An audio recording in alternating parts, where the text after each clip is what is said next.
Bueno, muchas gracias. Para finalizar esta sesión, compartiré con ustedes parte del trabajo que hemos hecho en el Instituto de Investigación para la Obesidad, en el Tecnológico de Monterrey.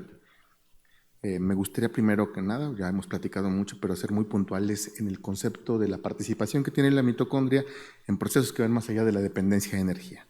El corazón es un órgano que es altamente demandante de energía, todo el tiempo tiene que estar latiendo y la necesidad de relajarse es el proceso más costoso energéticamente. Y ha sofisticado el corazón, sus estructuras, los cardiomiocitos particularmente, que han permitido cambiar de forma muy notable la estructura de las mitocondrias, sabiendo subpoblaciones de las mismas que tienen la responsabilidad de proveer energía directamente del aparato contráctil para favorecer el proceso de relajación y la recaptura de calcio, que es un ion muy relevante.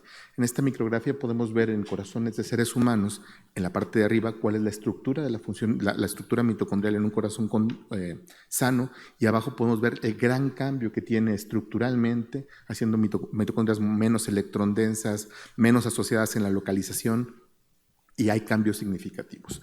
Todo esto se sabe que el ATP producido por la fosforilación oxidativa es más del 90% de todo lo que se utiliza el corazón. Es tan importante la función mitocondrial que 40% del volumen de la célula cardíaca es mitocondria, proteína mitocondrial. Les mencionaba, hay diferentes poblaciones en la mitocondria que están pegadas a la membrana plasmática, otras que están en las miofibrillas, otras que están en el núcleo. Todavía completamente no se entiende la función y la especialización de estos tipos de poblaciones, pero lo que sí me gustaría dejar como un concepto bien amplio es que se regula la mitocondria, el estado redox de la célula cardíaca, es crucial en la muerte celular como lo han presentado previamente, contribuye con el manejo de calcio intracelular, que en el corazón es fundamental debido a que el proceso contráctil depende de la liberación y la relajación de la recaptura. Esta diapositiva, con esta quiero compartirles un trabajo seminal producido por los grupos alemanes de Neubauer, donde fueron capaces ellos medir en corazones de seres humanos con falla cardíaca en la pared ventricular izquierda una resonancia magnética para fósforo 31 que nos permite estimar los niveles de fosfocreatina y ATP en el paciente vivo. Y en esta corte que pudieron hacer esos estudios, hicieron seguimiento de la mortalidad en estos pacientes. Pueden ver ustedes dos grupos, un grupo que está abajo, que está en líneas sólidas, y es donde los niveles de producción de fosfocreatina y ATP son altos. Pueden observar con claridad en ese seguimiento de la mortalidad, aunque ellos presentaron muchos más datos, pero mortalidad, este dato tan importante, los pacientes que tenían fragilidad mitocondrial o incapacidad de producir de forma suficiente el ATP, morían muchísimo más. No solo en el contexto de muerte por insuficiencia cardíaca, sino este trabajo mucho más reciente, también siguiendo durante 15 años a pacientes que desarrollaban muerte o podían desarrollar muerte súbita por arritmias cardíacas, pueden observar de forma muy notable que los pacientes que tenían una función mitocondrial adecuada, medida por el cociente ATP-fosfocreatina, tenían una mayor probabilidad de muerte por muerte aguda o en estos pacientes, o disparo si tenían un marcapaso. Entonces esto creo que es un dato bastante representativo de la relevancia que tiene para el corazón la función mitocondrial. En esta diapositiva, de forma muy general, les explico que se ha tratado de describir los efectos que tiene la función mitocondrial o la disfunción mitocondrial en el contexto de, primeramente, lo que ocurre dentro de la célula, particularmente modificando, como lo mencionaban mis colegas anteriormente, la formación de especies reactivas de oxígeno, la movilidad de iones como puede ser el calcio, o incluso el impacto que puede tener la función mitocondrial en células inflamatorias en donde ellas cambian su programación y se vuelven más proinflamatorias y pueden reclutar sistemas para favorecer la inflamación. Yo me voy a centrar en esta plática en un muy puntual punto de la mitocondria, que es un canal iónico. La mitocondria tiene, como mencionaba la doctora Zazueta, la capacidad y la necesidad de poder sintetizar ATP. Esto lo hace en esta caricatura simple. Trato de representar la cadena respiratoria que a través del gradiente electroquímico permite las condiciones físico-químicas para producir ATP. Este ATP, lo que era muy interesante, es que en el corazón y en otros órganos se sabe que puede ser estimulada la síntesis de ATP si incrementamos la concentración de calcio dentro de la mitocondria, particularmente activando deshidrogenasas del ciclo de Krebs. Entonces, parecería que ese es un fenómeno bastante reportado. Sin embargo, también se sabe que de forma contraria Ahora, sobrepasando los niveles fisiológicos de calcio, como lo mencionaba la doctora Zazueta, se promueven las especies reactivas de oxígeno y esta formación de este poro de transición mitocondrial que conlleva la disfunción mitocondrial y a la muerte porque es incapaz entonces la mitocondria de generar un gradiente electroquímico y por ello sintetizar el ATP. Sin embargo, ¿quién era la molécula responsable de ingresar el calcio a la mitocondria? Pues durante más de 50 años, muchos grupos en el mundo trataron de encontrarlo.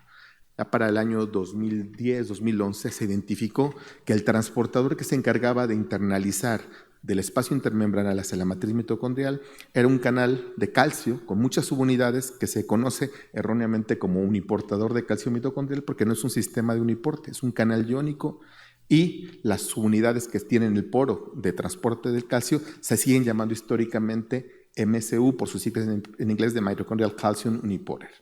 Esta proteína, en este concepto, podría tener dos efectos. Y uno que exploramos desde hace mucho tiempo es si tú puedes evitar que entre mucho calcio a través de este canal iónico, puedes evitar la sobrecarga de calcio y por ello la disfunción mitocondrial y la activación de muerte celular. En estos tiempos, como mencionaba, no había una descripción molecular de este transportador. Medíamos su actividad, teníamos fármacos para activarla, para disminuirla.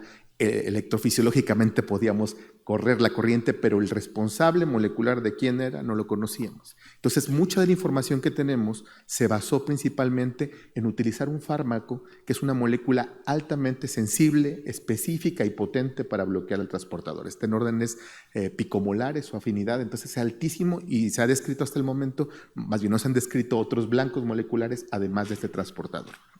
Esta molécula que se llama rutenio 360, que es una molécula inorgánica, ha sido un caballito de batalla para describir los fenómenos y la potencialidad de que ese transportador pueda tener un efecto cardioprotector. Por muchos años, en mi paso por el Instituto Nacional de Cardiología, bajo la dirección de la doctora Zazueta, construimos en mi tesis doctoral una de las primeras evidencias en las cuales, bloqueando con este fármaco el fenómeno de isquemia-reperfusión o el daño asociado a isquemia-reperfusión, pudimos ver, pueden observar en las fechas que dice 360, la actividad mecánica del corazón era preservada y si no ocurría un vehículo, podemos ver cómo esta actividad disminuye. Este concepto de protección a través de la mitocondria del infarto e incluso de arritmias, en su momento fue bastante controversial, hasta que algunos otros grupos de forma separada completaron resultados muy similares a los de nosotros, mostrando que justamente esta molécula era capaz de proteger al corazón infartado. Y en época molecular, cuando ya conocíamos el responsable, los estudios para silenciamiento de esta molécula mostraron que en animales que tenían disminuida la expresión de este uniportador, el infarto experimental era reducido prácticamente a la mitad, mostrando nuevamente que la idea que teníamos de bloquear el transportador o bloquear la actividad de esta proteína podría tener efectos benéficos. Nosotros ya en la época molecular también empezamos a hacer algunos estudios, ahora con RNA interferente, en donde disminuyamos la expresión particular de este transportador y pudimos observar en modelos in vitro de hipoxia reoxigenación que el disminuir la expresión de este transportador protegía, había menos muerte por necrosis, por apoptosis y caracterizamos que había mejor función mitocondrial. Ya en estos tiempos moleculares, cuando tenemos anticuerpos, además de pensar en la actividad, empezamos a entender que la estequiometría de este canal, que estaba actualmente formado por más de 8 proteínas, depende su estequiometría de la actividad. Y este estudio, que fue bastante interesante, porque incluimos incluso muestras o biopsias de pacientes con hipotiroidismo, se sabe que el corazón hipotiroideo está protegido de eventos cardíacos como isquemia, infarto, pero no se sabe cuáles son los mecanismos. Y lo que identificamos es que en estos corazones cambiaba radicalmente la estequiometría de unidades que son el sensor de calcio y quien facilita la cooperatividad del canal, se pierden y por eso el canal es mucho más lento y con ello conlleva a una disminución de la concentración de calcio mitocondrial y esto correlacionaba en animales con los cambios que veíamos en cardioprotección en el hipotiroidismo. Más recientemente hemos estudiado el tema de arritmias. Aquí pueden ver arritmias producidas por intoxicación o catecolaminas. En los primeros del panel A pueden ver los primeros 3, donde empezamos a ver ya a los 10 minutos taquicardia ventricular y en muchos de los animales encontramos ya fibrilación ventricular a los 20 minutos.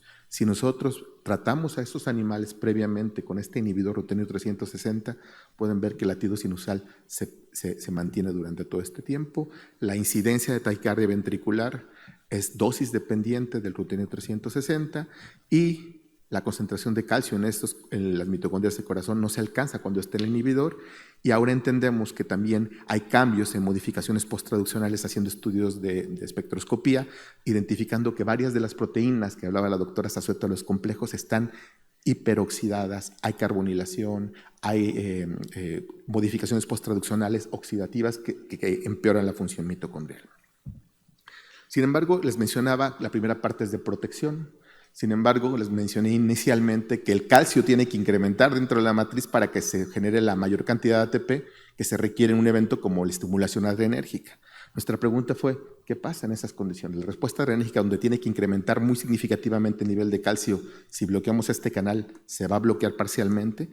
Pues la respuesta fue sí. Aquí hicimos estudios induciendo una respuesta adrenérgica con un análogo de los receptores adrenérgicos, isoproterenol, y vemos que los niveles de calcio en la mitocondria no se alcanzan, y de forma similar a los niveles de calcio en la mitocondria que no se alcanzan, la respuesta contráctil, la velocidad máxima de respiración y la contractilidad en estos corazones que están bloqueando el ingreso de calcio a la mitocondria se mantiene. Un par de años después, con un animal transgénico que tenía disminuida la expresión de este transportador, se publica en 2 grupos simultáneamente describiendo que la inhibición o la disminución de la actividad de ese transportador bloqueaba la respuesta adrenérgica, la respuesta de pelea o contienda, y eso es un efecto bastante interesante que contribuye a la fisiología, entendimiento de la fisiología cardiovascular.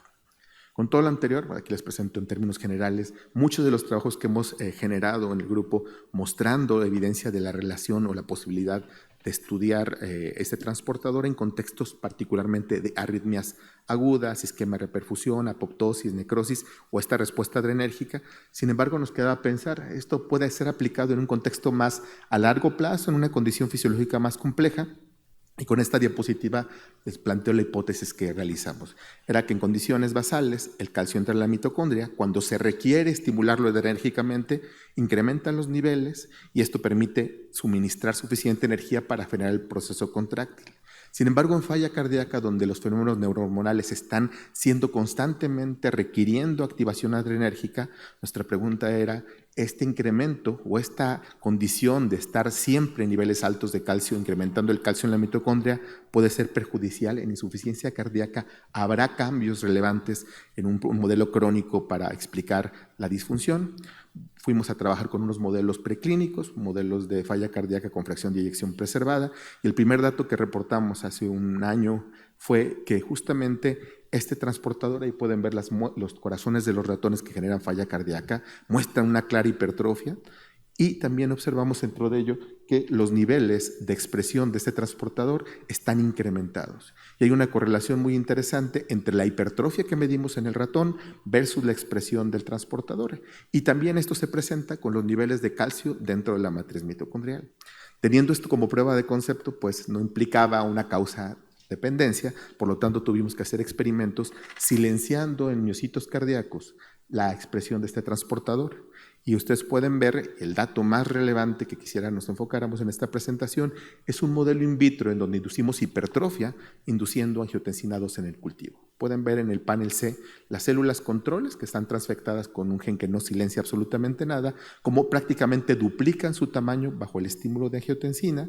Sin embargo, las células que no tienen ese transportador, lo tienen disminuido porque no es un knockout, sino es un knock-in, vemos que no son capaces de hacer la hipertrofia.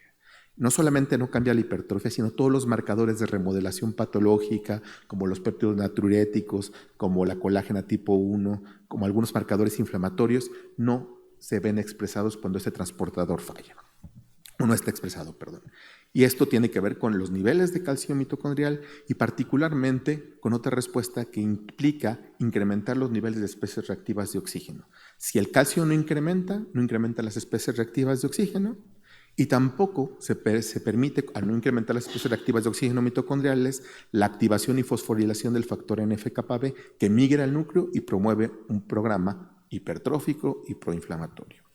Esto lo demostramos en ratones, pero siempre nos queda la pregunta si los mecanismos que vemos en células o en ratón serán mecanismos que ocurran realmente en el paciente. Y tuvimos la suerte de tener una colección de pacientes o de biopsias de pacientes con insuficiencia cardíaca en su fase terminal, en donde podemos medir la expresión por inmunohistoquímica, en donde observamos un incremento, y en el lado derecho les puedo presentar la cohorte que tenemos de más de 20 pacientes, todos en círculos morados son pacientes, la línea punteada representa controles sanos, muestras de la expresión de este transportador, y pudimos ver que hay pacientes que incluso tienen 25 veces más expresado este transportador. Solo un paciente tuvo niveles por debajo del control. Entonces, el concepto de que esta proteína en insuficiencia cardíaca en seres humanos puede existir, pues nos permitió avanzar. Aquí están las correlaciones clínicas que vimos. Entre más la fracción de eyección está más deprimida, el paciente expresa más niveles de uniportador de calcio. Importantemente, la hipertrofia, porque los diámetros en sístole y en diástole del ventrículo izquierdo, entre más hipertrofiados están los niveles de protección de donde expresión de esta proteína, de este transcrito, es mucho más alta. Y en la última figura, la figura E, me gustaría mostrarles la gran suerte que tuvimos de tener una colección del mismo paciente en su peor fase de insuficiencia cardíaca, en el que ya no hay opción, no hay trasplante, y tienen que recurrir a un sistema de soporte ventricular externo. Lo que sabemos es que si ya quitamos la presión de tener un sistema de soporte ventricular extracorpóreo, el estrés de los ventrículos, todo esto disminuye y mejora la función cardíaca. Y pudimos ver, aquí pueden ver, en el momento del pre-LVAD, tenían el LVAD en la parte de la disfunción cardíaca más importante, y después cuando ocurre el trasplante, vemos que la capacidad de ese transportador de censar en estados más patológicos, estando más alto, versus más sanos, disminuir su expresión, es real en los seres humanos. Por lo tanto, pues se vuelve interesantísimo empezar a buscar blancos moleculares. Algunos grupos han buscado fármacos de reposicionamiento. Mi grupo está trabajando en encontrar espacio químico donde quepan moléculas que puedan eventualmente tener espacio químico para poder generar algunas moléculas. Y esto lo hemos avanzado, pero también hemos avanzado una identificación sistemática de todas las moléculas que potencialmente están descritas en la literatura que podrían interactuar con este transportador.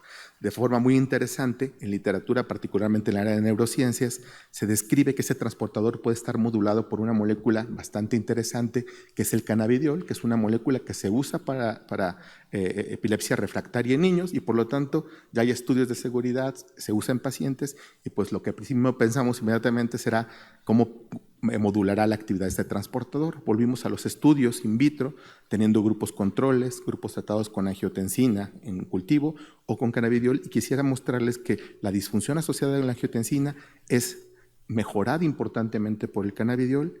La expresión de este transportador está incrementada, como lo había mencionado, en el cultivo, y el poner el cannabidiol impide el incremento de la expresión y, con lo tanto, su actividad, la acumulación de calcio dentro de la mitocondria. Teniendo estos estudios in vitro que nos emocionaron mucho, pues transitamos a los estudios in vivo. Aquí los estudios pueden verlo con claridad. Con angiotensina las células crecen enormemente y el tratamiento con cannabidiol preserva la estructura, preserva la función.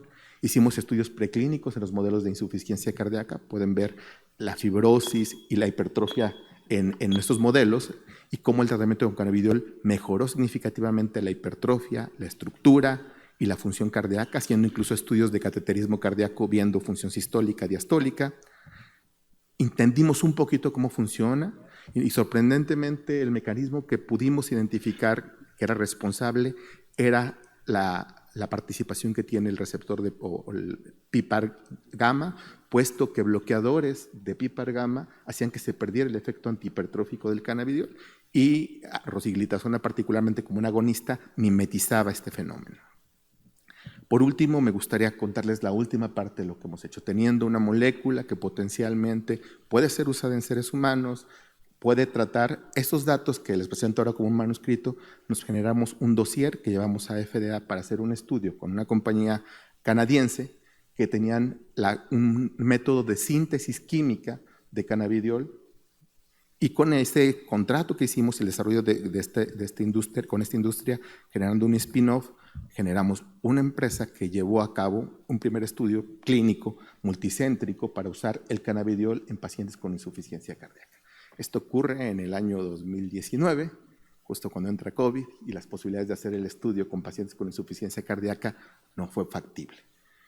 pero utilizamos la etapa del COVID para hacer un estudio en pacientes con insuficiencia cardíaca más COVID, aprovechando las ventajas regulatorias, los caminos fast track, y logramos hacer un estudio multicéntrico en Brasil, México, Estados Unidos y Canadá para reclutar en pacientes con insuficiencia cardíaca que tuvieran COVID y dar seguimiento.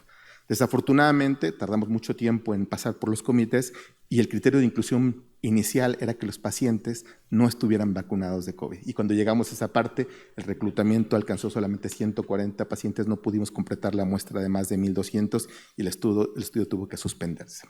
Con esto queremos dar ejemplo justamente de que hemos tratado de llevar la investigación translacional desde entender los mecanismos, hacer modelos preclínicos, pasar por agencias regulatorias y eventualmente llegar a cabo con estudios, siempre acompañados de industria farmacéutica.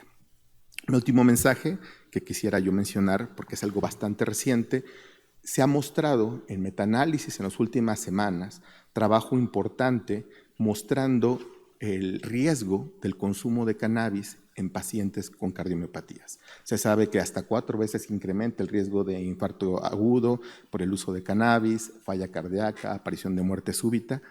Sin embargo, fuimos afortunados. Este trabajo último se acaba de publicar la semana pasada y estuvimos muy contentos del equipo de Nazarelo Paolocci. Nos escribe una carta editorial en donde nos habla de que cannabidiol puede ser el lado blanco, el lado brillante de la luna, porque en realidad los estudios particularmente se han hecho, los cannabinoides que están presentes en cannabis son más de 100, y particularmente todos los estudios por el efecto psicotrópico que tienen, particularmente son con THC. Sin embargo, todos los beneficios que vimos a nivel de función mitocondrial, a nivel de la activación de PPAR gamma, e incluso una parte que no les comenté que tiene que ver con mejora de las dinámicas de calcio intracelular, podrían ser potencialmente el lado claro de la luna y permitir que la investigación sobre el uso de cannabidiol pueda tener impacto importante en lo cardiovascular.